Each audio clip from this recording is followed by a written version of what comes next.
Shalom, selamat malam saudara-saudara yang dikasihi Tuhan Yesus Kristus. Selamat berjumpa kembali dalam renungan pada malam hari ini. Saya mengucapkan salam sejahtera buat saudara semua dimanapun saudara berada. Damai dan sukacita oleh Roh Kudus melimpah senantiasa dalam hati dan kehidupan saudara semua. Sebelum kita mendengarkan renungan firman Tuhan, mari sama-sama kita siapkan hati dan berdoa. Bapa kami yang di sorga, Bapa dalam nama Tuhan Yesus Kristus, kami mengucap syukur untuk anugerah-Mu, untuk segala berkat kebaikan-Mu yang Tuhan sudah limpahkan dalam hidup kami. Betapa baiknya Engkau Tuhan, kami dilayakkan, kami dikuduskan dan dibenarkan. Engkau melimpahi kami dengan anugerah, kemuliaan dan kasih sayang. Terima kasih untuk pimpinan-Mu di sepanjang hari ini. Pada saat ini kami mau mendengarkan sabda firman-Mu. Urapi setiap kami, berikan pengertian untuk kami dapat memahami akan firman-Mu. Dalam nama Tuhan Yesus kami berdoa. Haleluya, amin. Saudara yang dikasihi Tuhan, ayat renungan kita pada saat ini terdapat dalam 1 Raja-Raja pasal 16 ayat 9-10. Tertulis demikian, Zimri, pegawainya yang menjadi panglima atas setengah dari pasukan kereta, mengadakan persepakatan melawan dia. Ketika ia minum-minum sampai mabuk di Tirsa, di rumah Arsa yang menjadi kepala istana di Tirsa, datanglah Zimri, lalu membunuh dia dalam tahun ke-27 zaman Asa, Raja Yehuda, dan ia menjadi raja menggantikan dia. Saudara yang dikasihi Tuhan, tingkat kejahatan dengan membuat orang lain mabuk termasuk cukup tinggi. Hal ini terjadi baik secara langsung diperdayai supaya mabuk, atau karena tindakan sendiri yang membuat diri menjadi mabuk. Berdasarkan catatan kejahatan dalam hal ini, pria maupun wanita mempunyai resiko yang sama berbahayanya saat dalam keadaan mabuk. Seringkali pria merasa tidak akan menjadi sasaran tindak kejahatan, padahal para pelaku kriminal menyasar siapa saja yang dapat dijadikan objek untuk mendapatkan keuntungan. Beberapa tindak kejahatan yang umum terjadi pada seseorang yang mabuk adalah penyerangan fisik, pencurian barang berharga seperti dompet, handphone dan perhiasan, dan tindak pemerkosaan serta pelecehan seksual. Orang yang mabuk tidak akan dapat membela dirinya karena berada dalam pengaruh alkohol. Alkohol dalam jumlah tertentu dapat menyebabkan hilangnya kesadaran dan menurunkan kemampuan koordinasi tubuh. Itu sebabnya orang yang mabuk mudah sekali menjadi target tindak kejahatan. Dalam ayat ini saudara kita membaca Ela, Raja Israel, dibunuh oleh Zimri saat ia minum-minum sampai mabuk. Zimri, sang panglima tentaranya, sangat berambisi untuk menjadi raja, sehingga ia memperdayai Ela bersepakat dengan para pejabat yang lain untuk membuatnya mabuk dan kemudian membunuhnya. Saudara yang dikasihi Tuhan, bukan hanya karena resiko menjadi korban kejahatan, tapi lebih daripada itu, kita tidak boleh membiarkan diri kita minum minuman yang memabukkan, karena kita perlu menjaga diri kita agar tidak terseret oleh hawa nafsu yang berdosa. Di Efesus 5 ayat 18 tertulis, "Dan janganlah kamu mabuk oleh anggur, karena anggur menimbulkan hawa nafsu, tetapi hendaklah kamu penuh dengan Roh Kudus." Ayat ini berisi pesan yang memperingatkan agar setiap kita tidak hidup dalam kendali alkohol.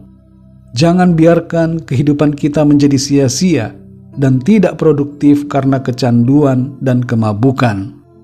Orang-orang yang mabuk tidak memanfaatkan setiap kesempatan yang baik yang diberikan oleh Tuhan, dan seringkali membuat keputusan yang tidak bijaksana, bahkan tindakan yang memperparah diri sendiri. Saudara yang terkasih, sebagai ganti dari kemabukan, firman Tuhan berpesan agar kita hendaknya dipenuhi dengan Roh Kudus. Kalau orang yang mabuk dipimpin dan dikendalikan oleh hawa nafsunya, maka kita yang hidup penuh dengan Roh Kudus dikendalikan dan dipimpin oleh Roh Kudus. Dikendalikan oleh Roh Kudus berarti bahwa hidup kita adalah hidup yang benar, seturut dengan firman Tuhan. Mari saudara yang dikasihi Tuhan, hidup selalu dipenuhi dan dipimpin Roh Kudus. Jangan dikendalikan oleh hawa nafsu diri kita sendiri yang tidak berkenan kepada Tuhan. Mintalah Tuhan untuk selalu memenuhi kita dengan Roh Kudus-Nya, sehingga kehidupan kita menyenangkan hati Tuhan. Saudara yang dikasihi Tuhan, Efesus pasal yang kelima berisi pesan supaya kita hidup menyerupai Kristus, mengikuti teladannya. Dan untuk itu saudara, setiap kita orang-orang yang percaya harus menghindari tindakan-tindakan yang tidak berkenan kepada Tuhan. Marilah kita semua saudara hidup dalam penundukan yang penuh kepada Tuhan Yesus, mengasihi Tuhan dengan segenap hati kita, dan hidup sungguh-sungguh taat kepada kehendak-Nya. Mari kita berdoa saudara. Bapa kami yang di sorga, Bapa dalam nama Tuhan Yesus Kristus, kami mengucap syukur untuk firman-Mu yang sudah kami dengar pada saat ini. Mengajarkan kepada kami supaya kami sungguh-sungguh hidup dalam pimpinan Roh Kudus, tidak dikendalikan oleh hawa nafsu kami yang berlawanan dengan kehendak Tuhan. Kami menyadari satu hal bahwa firman-Mu mempunyai maksud supaya kami ada terus dalam kebaikan dan senantiasa dilimpahi dengan berkat perlindungan Tuhan.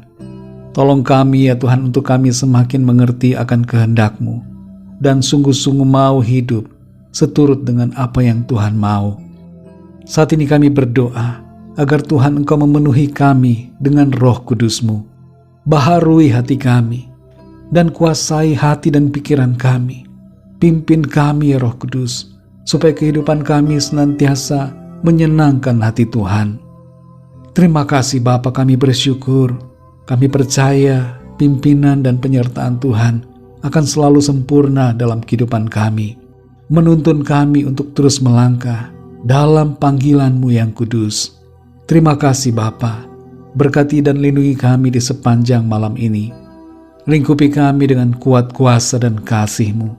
Kami berdoa bagi yang sedang dalam keadaan sakit, jamah dan sembuhkan ya Tuhan. Alirkan kuasa kesembuhan dalam tubuh mereka. Bagi yang sedang putus asa, bersedih atau berduka, berikanlah kekuatan-Mu. Bangkitkan iman dan semangat mereka, sehingga mereka hidup dalam sukacita karena Tuhan. Bagi yang sedang dalam pergumulan, dalam masalah, kami berdoa agar Tuhan, Engkau berikan jalan keluar, dan nyatakan kuasa pertolongan-Mu dalam kehidupan mereka. Terima kasih Bapa, kami percaya Tuhan akan senantiasa menolong kami, menuntun setiap langkah kami, masuk dalam rencana-Mu yang indah. Kami percaya berkat damai sejahtera dan kasih karunia Tuhan senantiasa berlimpah dalam hidup kami. Dalam nama Tuhan Yesus Kristus, Tuhan dan Juru Selamat kami berdoa dan mengucap syukur. Haleluya, amin. Puji Tuhan, saudara yang dikasihi Tuhan, saya percaya firman Tuhan menjadi berkat dan kekuatan buat saudara semua. Dan Roh Kudus akan menolong saudara untuk lebih lagi memahami kebenaran firman Tuhan. Tuhan Yesus memberkati saudara semua. Selamat malam, selamat beristirahat, dan sampai jumpa dalam renungan yang berikutnya. Haleluya!